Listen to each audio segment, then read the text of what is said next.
من أكتر الحاجات اللي كانت مضايقاني في حياتي هي إني ما كنتش باعرف أحُط حدود. الحاجة الوحيدة اللي كنت متمكنة منها هي إني لو مش عايزة حد يدخل حياتي باعرف أعمل ده كويس جدًا، لإني شخص بطبيعته مش بيحكي مع كل الناس أو تقريبًا مش باحكي مع حد خالص، أنا ممكن آخُد عليك بعد سَنة أو سنتين لمّا أقرر إنك تدخل حياتي، لكن اللي ما كنتش باعرف أعمله هو للأسف إني باتكسف أقول لأ، أو لمّا حد يطلب منّي حاجة باتكسف أكسفه، فاهمين قصدي؟ قُلت أتكلّم معاكم من واقع التجربة، لإني عارفة إن في ناس كتيرة أوي بتمُر بنفس المشكلة ومش عارفين يخرجوا من الدايرة دي. أول حاجة عملتها علشان أتعلّم أقول لأ زي أي حد، إني رُحت على اليوتيوب وكتبت إزاي أقول لأ، فكان بيطلع لي فيديوهات كتيرة جدًا، في منها كان بجد كويس وبيعلّمك فعلًا، ولكن أغلبية الفيديوهات كانت تقريبًا بتخلّيك تقطع علاقتك مع الناس كلّها. أو بيكون نظري جدًا لدرجة إنه مش متوافق مع الحياة الواقعية. أول ما اشتغلت في شركة كان هدفي الوحيد إني أتعلم أكتر، وصاحب الشركة للأسف كان مدرك ده تمامًا لدرجة إنه بيستغل حاجة زي كده، ويخلّيني أعمل حاجات كتيرة جدًا ويدّيني في الآخر مرتب شخص واحد بس، مع إني تقريبًا كنت باعمل وظيفة 5 أشخاص على الأقل، وكنت باخد أقل واحدة في الشركة. ولمّا جيت أشتغل مع شخص تاني في شركة تانية، بس كان ليه علاقة بالشخص الأولاني بطريقةٍ ما، فحَب يعمل معايا نفس الحاجة، إن هو يستغلّني، يخلّيني أعمل حاجات كتيرة جدًا، ويدّيني مُرتّب شخص واحد يعني. كانوا شايفين شغف كبير أوي جوّايا، وإن أنا فعلًا بجد كنت عايزة أتعلّم، فكانوا بيحاولوا يستغلّوا حاجة زي كده، فيدّوني شغل أكتر بمُرتّب أقل. وأنا للأسف ما كنتش مُدركة حاجة زي كده لحد ما الشخص التاني اللي كنت باشتغل معاه عمل خلاف مع صاحب الشركة اللي كنا بنشتغل عليها، وعمل معايا مكالمة وقال لي إنه هيسيب الشغل وبتاع، فعايزة أقول لِك حاجة مهمة، قُلت له: "اتفضل أكيد."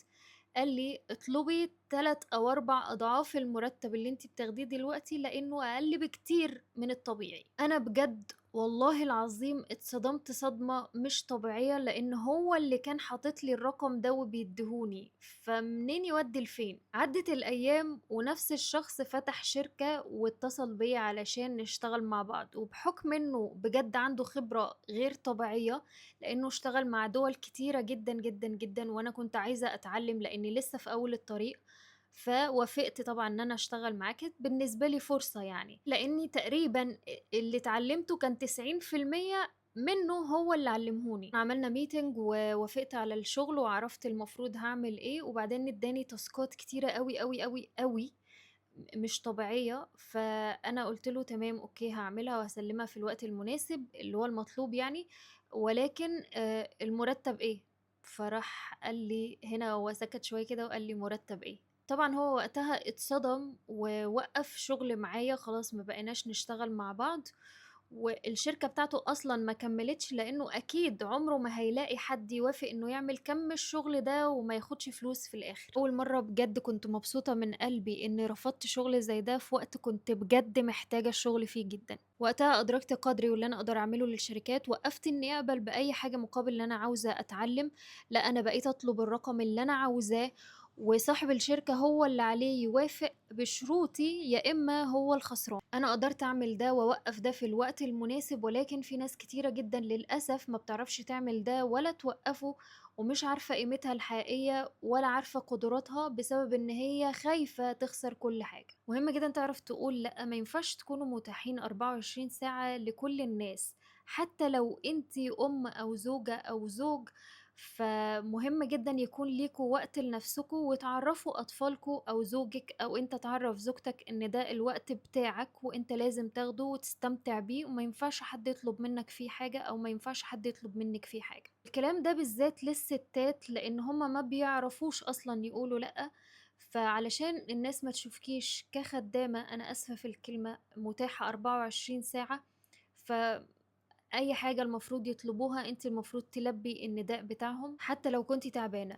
أفتكر في مرّة شُفت طفل قال قدّامي لواحدة ما تيجي تساعدي ماما، ما أنتِ خدّامة لتيتة وجدو. ما أقدرش ألوم على الطفل لإنه طفل، هو شايف إن هي بتخدمهم 24 ساعة ما بتقولش لأ، ليه يعني ما تجيش تساعد مامته؟ ما هي بطبيعتها خدّامة. لكن ليه هو ما فكّرش في مامته إن هي خدّامة؟ لإن هي مش متاحة 24 ساعة لكل الناس.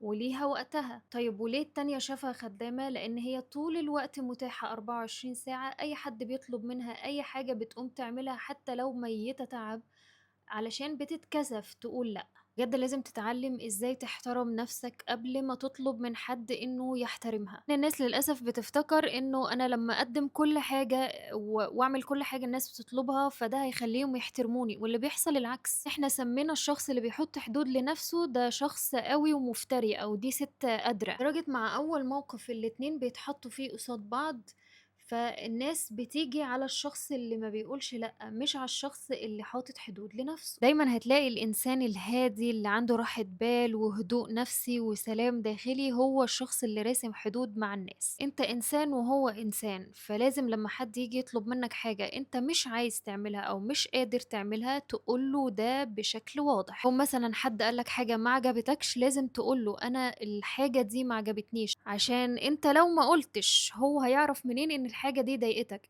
ما تقولش المفروض هو يكون عارف، لا هو مش عارف، لان هو ما يعرفش حدودك، ما يعرفش بيئتك، فالتفكير دايما بيكون مختلف. دايما بقول لكم حاجة، ما تتكسفوش تكسفوا اللي كسفكم. حد طلب منك حاجة وهو عارف انك بتحب الحاجة دي وطلبها بسيف الحياة، ما تتكسفش تقول له لا انا بحبها. انا على فكرة يا جماعة في ناس كتير بتطلب مني حاجات بقول لهم لا انا اسفة الحاجة دي بتاعتي، أنا ممكن أشتري لك حاجة زيها ولكن دي بتاعتي أنا باحبها. فوقتها هو بيبطّل يعمل الحركة دي معايا خلاص. أو ممكن مثلًا شخص يطلب منك حاجة قدّام الناس عشان تتكسف تقول له لأ، فوقتها لازم ترفض وتقول لأ معلش أنا مش قادر، وتخلّي الكورة في ملعبه. يعني ممكن تقول له والله أنا تعبان، أنت ممكن تقوم تجيب لنا مَيّة إحنا الاتنين، أنا كمان عطشان والله، ممكن تجيب لنا مَيّة إحنا الاتنين.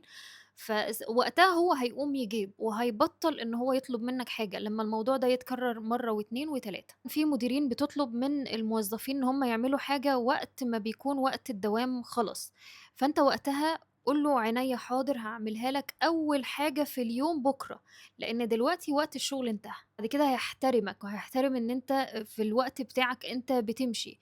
ولمّا ييجي يطلب من حد حاجة أو حاجة زيادة هيروح لشخص تاني بقى ما بيعرفش يقول لأ، لكن أنت هو خلاص هو كده عرف حدودك. إحنا للأسف اتعودنا نخاف نزعّل الناس أو نخاف نرفض طلب، فنفضل نبرر، ودي كارثة في حد ذاتها لإن أنت بتأكد له إن ده من حقه وأنت اللي مقصّر. المفروض تقول كلمة لأ صريحة، يعني لأ عشان إيه؟ علشان دي حدودي أو حدودك عندي. خلّينا نفكّر فيها، السكوت أو إن أنا أعمل الحاجة وأنت عارف إن دي حدودي، وإن أنت أذيتني في حقوقي وحدودي، ومقابل ده أنا سكِتّ. سكِتّ ليه؟ علشان أحافظ على العلاقة اللي ما بيننا. طيب هل كده أنا باحافظ فعلًا على العلاقة اللي ما بيننا؟ لأ، أنت أصلًا الشخص ده هييجي يطلب منّك إن أنت تتقابلوا بعد كده، أنت نَفْسك هتلاقيك بتتهرّب علشان ما تقابلوش. مامتي مثلًا كانت الأول كل ما باقول لها أي حاجة، أي حاجة في الحياة كانت بتروح تقولها لكل الناس. بالاقي كل الناس عارفة بتتصل بيّا تقول لي: "أنتِ بتعملي الحاجة الفلانية." وبتاع، فأنا باستغرب جدًا يعني، وكنت باتضايق جدًا لإني شخص بطبيعتي هادية، حياتي هادية، ما باحبش حد يعرف عني أي حاجة ولو صغيرة. أنا يعني لو سلسلة جبتها جديد ما باحبش حد يعرف، فده كان طبعًا بيضايقني. فبدأت أطلب من ماما لو سمحتِ ما تقوليش لحد أي حاجة أنا باقولها لِك. فللأول ما كانش في استجابة خالص، لحد مرّة في مرّة أنا كنت بارفض بشكل قطعي وجذري، أنا مش عايزة حد يعرف عني حاجة. النبرة بدأت تعلى اللي هو الرفض بجد قطعي، فخلاص ما بقتش تقول لحد حاجة. مثلًا تتكلم بطريقة تخلّي الناس تقلل من احترامها ليّا، يعني هي بتتكلم معايا كمامتي عادي، فالناس بقى تشوف إن دي الطريقة العادية فهتتكلم معايا بنفس الطريقة، فده للأسف حاجة كانت بتضايقني. فطبعًا كنت باقول لها لو سمحتِ ما تتعامليش معايا بالطريقة اللي بنتعامل بيها في البيت، تتعاملي معايا بيها برّه علشان الناس ما تقللش احترامها معايا. لإن الأمهات أو الأبهات مش مدركين إن إحنا خلاص كبرنا يعني، فما ينفعش أي حد يتعامل معانا بأي طريقة أيًا كان هو مين. فللأسف برضه ما كانش في استجابة لحد ما بدأت أرفض ده قدّام الناس علني، اللي هو الشخص اللي ييجي يقلل احترامه معايا أو يعاملني بطريقة مش أنا ما باحبهاش، فكنت باقول له: "لو سمحت ما تعدّيش حدودك معايا، دي حدودي وأنا ما باحبش حد يتعامل معايا بالطريقة دي أو يهزّر معايا بالطريقة دي أو يقلل من احترامه معايا." فكانت الناس بتتصدم من رد الفعل، فالكل بقى يفكر ألف مرة قبل ما يوجه لي كلمة أو قبل ما يقول حاجة تخص حياتي أو يقول رأيه في حاجة تخص حياتي. ولما بقول لأ خلاص الموضوع ما بيتفتحش تاني، لأن الناس خلاص أدركت إن دي حدودي وهم بقوا يخافوا من رد فعلي. فأنت اللي بتخلي الناس تتعامل معاك بالطريقة اللي تستحقها. اوعي مثلا تتنازلي عن مبادئك وحدودك في علاقة عاطفية علشان خايفة تخسري الشخص اللي قدامك، إنه بجد مع أول واحدة هتحط له حدود هو هيروح لها. مع أول وقفة مع نفسي قلت هقول فيها لأ، ربنا حطها قدامي كاختبار في شخص أو في جوازة كنت باتمناها طول حياتي. جوازة بلايف ستايل معين، مش شخص معين يعني بعين، اللايف ستايل بتاعه متناسب معايا، مواصفاته متناسبة معايا، هي دي كل حاجة كانت في الشخص ده هي دي اللي كنت بطلبها من ربنا. ربنا حط لي كل حاجة موجودة في شخص واحد، ولكن الشخص ده طلب ضد مبادئي وضد أخلاقي. فوقتها رفضت الجوازة كلها اللي كل البنات تقريبا بتحلم بيها. أنا لو حابة أتجوز جوازة طول حياتي باتمناها، فأكيد باحب ربنا أكتر. أنا رفضت عشان باحب ربنا، أكيد ربنا هيعوّضني بحاجة أحسن من دي بكتير. ما اترددتش ثانية ولا خُفت إني أرفض فما ييجيليش نفس الفرصة تاني، لإن الشخص اللي بيحبك بجد هيحترم حدودك ومساحتك وخصوصيتك، ومش هيحاول يستغلِّك أو يضغط عليكِ علشان عارف إنِّك خايفة تخسري حاجة زي كده أو خايفة تخسريه أو خايفة تخسري الجوازة. وعلى فكرة البنات اللي بتتنازل عن حدودها للأسف ثقتها بنفسها بتقل. أنا باتضايق أوي والله العظيم وبازعل جدًا لمّا بالاقي البنات يا عيني بتحب شخص يعني، فبتقلل من نفسها جدًا تقدّم له حاجات كتيرة أوي ومش عارفة قيمتها، هي مش عارفة قيمتها، فتقعد تقدّم له حاجات كتيرة أوي علشان الشخص ده يفضل معاها.